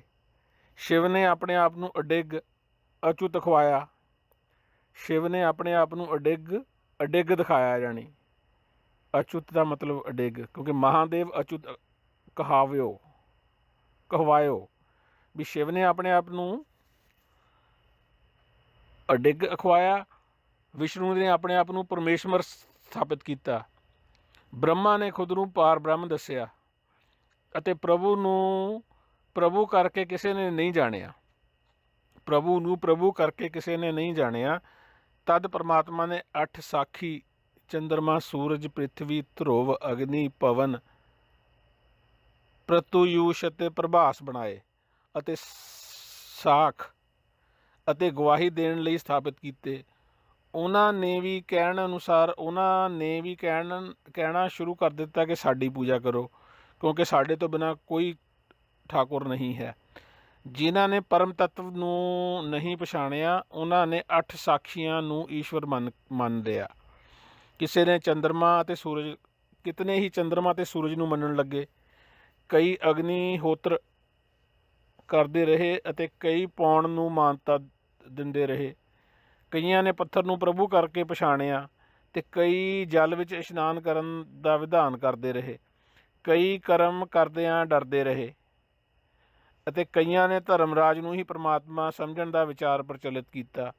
ਜੋ ਪ੍ਰਭੂ ਨੇ ਸਾਖੀ ਦੇਣ ਲਈ ਸਥਾਪਿਤ ਕੀਤੇ ਸਨ ਉਹ ਇੱਥੇ ਆ ਕੇ ਆਪਣੇ ਆਪ ਨੂੰ ਪ੍ਰਭੂ ਖਵਾਉਣ ਲੱਗ ਗਏ। ਜਾਣੀ ਉਹਨਾਂ ਨੂੰ ਪ੍ਰਭੂ ਦੀ ਗੱਲ ਹੀ ਭੁੱਲ ਗਈ ਅਤੇ ਆਪਣੀ ਆਪਣੀ ਸ਼ੋਭਾ ਵਿੱਚ ਹੀ ਲੱਗੇ ਰਹੇ ਅਤੇ ਉਹਨਾਂ ਨੇ ਪ੍ਰਭੂ ਨੂੰ ਨਾ ਪਛਾਣਿਆ। ਤਾਂ ਹਰੀ ਨੇ ਇਹਨਾਂ ਮਨੁੱਖਾਂ ਨੂੰ ਕਾਇਮ ਕੀਤਾ। ਉਹ ਵੀ ਮਮਤਾ ਦੇ ਵੱਸ ਹੋ ਗਏ। ਫਿਰ ਜਾਣੀ ਮਨੁੱਖ ਆਏ, ਜਾਣੀ ਪਹਿਲਾਂ ਦੇਵੀ ਦੇਵਤੇ, ਪਹਿਲਾਂ ਆਏ ਰਾਖਸ਼ ਅਤੇ ਉਹ ਨਹੀਂ ਪਰਮਾਤਮਾ ਦੇ ਆਖੇ ਲੱਗੇ। ਫਿਰ ਆਏ ਦੇਵੀ ਦੇਵਤੇ, ਉਹ ਵੀ ਨਹੀਂ ਆਖੇ ਲੱਗੇ।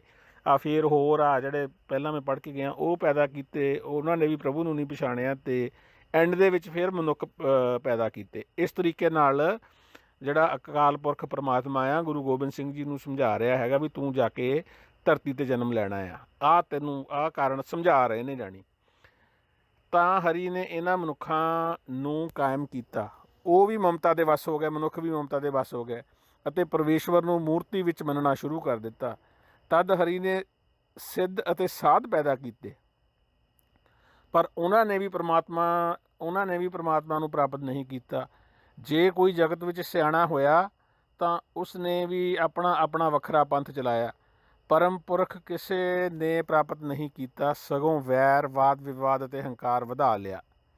ਜਿਵੇਂ ਬ੍ਰਿਸ਼ਾ ਦੇ ਪੁੱਤਰ ਆਪਣੇ ਆਪ ਹੀ ਜਲਣ ਲੱਗਦੇ ਹਨ, ਜਿਵੇਂ ਬਿਰਸ਼ਾਂ ਦੇ ਪੱਤਰ ਆਪਣੇ ਆਪ ਹੀ ਜਲਣ ਲੱਗਦੇ ਹਨ, ਉਸੇ ਤਰ੍ਹਾਂ ਉਹ ਲੋਕ ਆਪਣੇ ਵਿਕਾਰਾਂ ਕਾਰਨ ਸੜ ਗਏ। ਪਰ ਪਰਮਾਤਮਾ ਦੇ ਮਾਰਗ ਉੱਤੇ ਕੋਈ ਨਹੀਂ ਚੱਲਿਆ। ਜਿਸ ਨੇ ਰਤਕ ਸਿੱਧੀ ਪ੍ਰਾਪਤ ਕੀਤੀ ਹੈ ਉਸ ਨੇ ਆਪਣਾ ਮਾਰਗ ਚਲਾ ਲਿਆ ਹੈ। ਪਰਮੇਸ਼ਵਰ ਨੂੰ ਕਿਸੇ ਨੇ ਨਹੀਂ ਪਛਾਣਿਆ ਅਤੇ ਆਪਣੀ ਉਪਾਸਨਾ ਕਰਨ ਸਭ ਦੀਵਾਨੇ ਹੋ ਗਏ। ਪਰਮ ਸੱਤਾ ਨੂੰ ਕਿਸੇ ਨੇ ਨਹੀਂ ਪਛਾਣਿਆ, ਆਪਣੇ ਆਪ ਵਿੱਚ ਹੀ ਉਲਝ ਗਏ। ਉਹ ਪਾਰਬ੍ਰਹਮ ਦੇ ਸੱਚੇ ਅਰਥਾਂ ਵਿੱਚ ਪ੍ਰੇਮੀ ਹੋ ਗਏ। ਉਹ ਪਾਰਬ੍ਰਹਮ ਦੇ ਸੱਚੇ ਅਰਥਾਂ ਵਿੱਚ ਪ੍ਰੇਮੀ ਹੋ ਗਏ। ਜੇ ਕੋਈ ਪਾਰਬ੍ਰਹਮ ਦੇ ਗੰਭੀਰ ਸਿਧਾਂਤਾਂ ਅਨੁਸਾਰ ਚੱਲੇਗਾ, ਉਹ ਆਪਣੇ ਅਨੇਕ ਪ੍ਰਕਾਰ ਦੇ ਦੁੱਖਾਂ ਨੂੰ ਨਸ਼ਟ ਕਰ ਦੇਵੇਗਾ। ਜਿਹੜੇ ਸਾਧਕ ਸਰੀਰ ਉੱਤੇ ਕਸ਼ਟ ਸਹਿਣ ਕਰਦੇ ਹਨ ਪਰ ਪਰਮਾਤਮਾ ਨਾਲੋਂ ਪਿਆਰ ਨਹੀਂ ਤੋੜਦੇ, ਉਹ ਸਭ ਪਰਮਾਤਮਾ ਦੇ ਦੁਆਰ ਉੱਤੇ ਜਾਣਗੇ। ਉਹਨਾਂ ਦਾ ਹਰੀ ਨਾਲੋਂ ਕੋਈ ਅੰਤਰ ਨਹੀਂ ਰਹਿ ਜਾਂਦਾ, ਅਰਥਾਤ ਅਦੈਤਵ ਅਵਸਥਾ ਨੂੰ ਪ੍ਰਾਪਤ ਕਰਦੇ ਹਨ।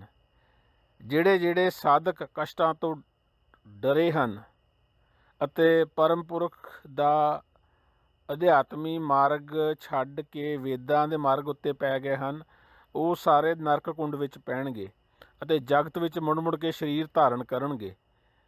ਤਦ ਫਿਰ ਹਰੀ ਨੇ ਦੱਤਾਤਰੇय ਨੂੰ ਉਤਪੰਨ ਕੀਤਾ। ਇਹ ਪਤਾ ਨਹੀਂ ਕੌਣ ਹੈ ਜੀ ਦੱਤਾਤਰੇय। ਉਸਨੇ ਵੀ ਆਪਣਾ ਧਰਮ ਮਾਰਗ ਚਲਾ ਲਿਆ। ਉਸਨੇ ਹੱਥਾਂ ਵਿੱਚ 9 ਅਤੇ ਸਿਰ ਉੱਤੇ ਜਟਾਵਾਂ ਜਾਣੀ 9 ਵਧਾ ਲਏ। ਉਹਨੇ ਜਟਾਵਾਂ ਸਵਾਰ ਲਈਆਂ ਸਿਰ ਦੇ ਉੱਤੇ ਅਤੇ ਪ੍ਰਭੂ ਦੀ ਕਰਨੀ ਬਾਰੇ ਜ਼ਰਾ ਵਿਚਾਰ ਨਾ ਕੀਤਾ। ਫਿਰ ਹਰੀ ਨੇ ਗੋਰਖਨਾਥ ਨੂੰ ਉਤਪੰਨ ਕੀਤਾ। ਉਸਨੇ ਵੱਡੇ ਵੱਡੇ ਰਾਜਿਆਂ ਨੂੰ ਆਪਣਾ ਸੇਵਕ ਬਣਾ ਲਿਆ। ਉਸਨੇ ਕੰਨ ਪਾੜ ਕੇ 2 ਮੁੰਦਰਾਂ ਪਾ ਦਿੱਤੀਆਂ ਪਰ ਪਰਮਾਤਮਾ ਦੇ ਪ੍ਰੇਮ ਦੀ ਰੀਤ ਨੂੰ ਨਾ ਵਿਚਾਰਿਆ। ਫਿਰ ਹਰੀ ਨੇ ਰਾਮਾਨੰਦ ਨੂੰ ਪੈਦਾ ਕੀਤਾ। ਉਸਨੇ ਬੈਰਾਗੀ ਭੇਖ ਧਾਰਨ ਕਰ ਲਿਆ, ਗਲ ਵਿੱਚ ਕਾਠ ਦੀ ਕੰਠੀ ਪਾ ਲਈ। ਰਾਮਾਨੰਦ ਨੇ ਜਾਣੀ ਦੱਸ ਰਹੇ ਨੇ ਵੀ ਪਰਮਾਤਮਾ ਨੇ ਕਿਹਨੂੰ ਕਿਹਨੂੰ ਪੈਦਾ ਕੀਤਾ, ਅਤੇ ਉਹ ਸਾਰੇ ਜਾਣੀ ਪਰਮਾਤਮਾ ਨੂੰ ਅੱਖਾਂ ਦਿਖਾਉਣ ਲੱਗ ਗਏ ਜਾਣੀ ਹੋਂਦ ਦੇ ਵਿੱਚ ਆ ਕੇ। ਉਸਨੇ ਕਾਠ ਦੀ ਕੰਠੀ ਪਾ ਲਈ ਪਰ ਉਸਨੇ ਵੀ ਪਰਮਾਤਮਾ ਦੀ ਕਿਰਿਆ ਦਾ ਕੁਝ ਵੀ ਵਿਚਾਰ ਨਹੀਂ ਕੀਤਾ। ਪ੍ਰਭੂ ਨੇ ਜਿਹੜੇ ਮਹਾਂਪੁਰਖ ਪੈਦਾ ਕੀਤੇ, ਉਹਨਾਂ ਨੇ ਆਪਣੇ ਆਪਣੇ ਧਰਮ ਮਾਰਗ ਚਲਾਏ। ਤਦ ਪ੍ਰਭੂ ਨੇ ਹਜ਼ਰਤ ਮੁਹੰਮਦ ਨੂੰ ਪੈਦਾ ਕੀਤਾ ਅਤੇ ਉਸਨੂੰ ਅਰਬ ਦੇਸ਼ ਦਾ ਰਾਜਾ ਬਣਾਇਆ।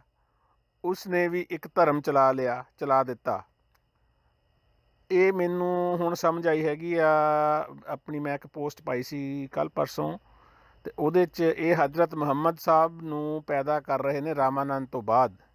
ਆਹ ਗ੍ਰੰਥ ਦੇ ਵਿੱਚ ਹੈਗਾ ਕੀ ਆ, ਹਜ਼ਰਤ ਮੁਹੰਮਦ ਪਹਿਲਾ ਜਨਮ ਉਹਨਾਂ ਦਾ ਪਹਿਲਾਂ ਆਇਆ ਜਾਣੀ ਹਜ਼ਰਤ ਮੁਹੰਮਦ ਸਾਹਿਬ। ਕਿਆ ਬਾਤ ਆ, ਟੈਕਨੀਕਲੀ ਐਡਾ ਵੱਡਾ ਫਾਲਟ।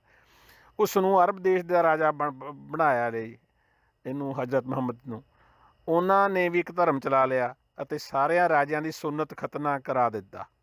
ਸਾਰਿਆਂ ਤੋਂ ਆਪਣਾ ਨਾਮ ਜਪਾਇਆ ਪਰ ਸਤਨਾਮ ਕਿਸੇ ਨੂੰ ਦ੍ਰਿੜ ਨਾ ਕਰਾਇਆ। ਸਾਰੇ ਆਪਣੀ ਆਪਣੀ ਵਿਚਾਰਧਾਰਾ ਵਿੱਚ ਉਲਝੇ ਰਹੇ। ਕਿਸੇ ਨੇ ਵੀ ਪਾਰਬ੍ਰਹਮ ਨੂੰ ਨਹੀਂ ਪਛਾਣਿਆ। ਮੈਨੂੰ ਤਪ ਕਰਦੇ ਨੂੰ ਹਰੀ ਨੇ ਬੁਲਾਇਆ ਅਤੇ ਇਸ ਤਰ੍ਹਾਂ ਕਹਿ ਕੇ ਇਸ ਲੋਕ ਵਿੱਚ ਭੇਜਿਆ। ਕਿਆ ਬਾਤ ਆ। ਮੈਨੂੰ ਤਪ ਕਰਦੇ ਨੂੰ ਜਾਣੀ ਗੁਰੂ ਗੋਬਿੰਦ ਸਿੰਘ ਜੀ, ਅਗਰ ਇਹ ਮੰਨ ਕੇ ਚੱਲੀਏ ਆਪਾਂ ਇੱਥੇ ਬਈ ਇਹਨਾਂ ਨੂੰ ਤਪ ਕਰਦੇ ਨੂੰ ਹਰੀ ਨੇ ਬੁਲਾਇਆ, ਪਰ ਹਰੀ ਨੇ ਇਹ ਕਿਉਂ ਦੱਸਿਆ ਵੀ ਗੁਰੂ ਨਾਨਕ ਜਿਹੜੇ ਹੈਗੇ ਨੇ ਅਤੇ ਉਹ ਮੇਰੇ ਰਾਹ 'ਤੇ ਚੱਲੇ ਨੇ, ਜਿਹੜਾ ਮੈਂ ਮਕਸਦ ਨਾਲ ਉਹਨਾਂ ਨੂੰ ਭੇਜਿਆ ਆ। ਅਤੇ ਉਹ ਉਹਨਾਂ ਨੇ ਗੁਰੂ ਨਾਨਕ ਤੋਂ ਬਾਅਦ ਜਿੰਨੇ ਹੋਰ ਆਪਣੇ ਗੁਰੂ ਸਾਹਿਬਾਨ ਹੈਗੇ ਨੇ, ਉਹਨਾਂ ਤੋਂ ਬਾਅਦ ਗੁਰੂ ਗੋਬਿੰਦ ਸਿੰਘ ਤੱਕ, ਵੀ ਉਹਨਾਂ ਨੇ ਉਹ ਮੇਰੇ ਆਖੇ ਲੱਗੇ ਨੇ, ਮੇਰੇ ਹਿਸਾਬ ਨਾਲ ਚੱਲੇ ਨੇ। ਉਹਨਾਂ ਨੂੰ ਕਿਉਂ ਇਗਨੋਰ ਕੀਤਾ ਗਿਆ, ਮੇਰੀ ਸਮਝ ਨਹੀਂ ਲੱਗੀ। ਚਲੋ ਅੱਗੇ ਵੇਖਦੇ ਹਾਂ। ਮੈਨੂੰ ਤਪ ਕਰਦੇ ਨੂੰ ਹਰੀ ਨੇ ਬੁਲਾਇਆ ਅਤੇ ਇਸ ਤਰ੍ਹਾਂ ਕਹਿ ਕੇ ਇਸ ਲੋਕ ਵਿੱਚ ਭੇਜਿਆ। ਅਕਾਲ ਪੁਰਖ ਨੇ ਕਿਹਾ, ਚੌਪਈ ਮੈਂ ਤੈਨੂੰ ਆਪਣੇ ਪੁੱਤਰ ਵਜੋਂ ਗੌਰਵ ਬਖਸ਼ਿਆ ਹੈ ਅਤੇ ਪੰਥ ਦਾ ਪ੍ਰਚਾਰ ਕਰਨ ਲਈ ਸੁਸੱਜਿਤ ਕੀਤਾ ਹੈ।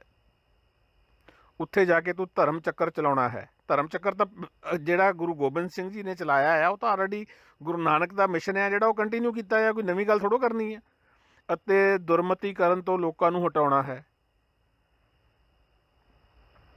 ਕਵੀ ਨੇ ਕਿਹਾ ਦੋਹਰਾ, ਮੈਂ ਹੱਥ ਜੋੜ ਕੇ ਖੜਾ ਹੋ ਗਿਆ ਅਤੇ ਸਿਰ ਨੀਵਾਂ ਕਰਕੇ ਬੇਨਤੀ ਕੀਤੀ। ਕਵੀ ਲਿਖਿਆ ਜੀ, ਕਵੀ ਬਾਚ ਦੋਹਰਾ। ਹੁਣ ਕਵੀ ਕੌਣ ਆ ਇੱਥੇ? ਜਿਹੜਾ ਇਹਦਾ ਰਾਈਟਰ ਆ ਜਾਂ ਕੋਈ ਹੋਰ ਨਵਾਂ ਬੰਦਾ ਲਿਆਉਂਦਾ? ਯਾਨੀ ਹਲੇ ਤੱਕ ਤਾਂ ਕਵੀ ਵਾਲੀ ਗੱਲਬਾਤ ਹੋਈ ਨਹੀਂ ਇਹਦੇ ਵਿੱਚ। ਮੈਂ ਹੱਥ ਜੋੜ ਕੇ ਖੜਾ ਹੋ ਗਿਆ ਅਤੇ ਸਿਰ ਨੀਵਾਂ ਕਰਕੇ ਬੇਨਤੀ ਕੀਤੀ।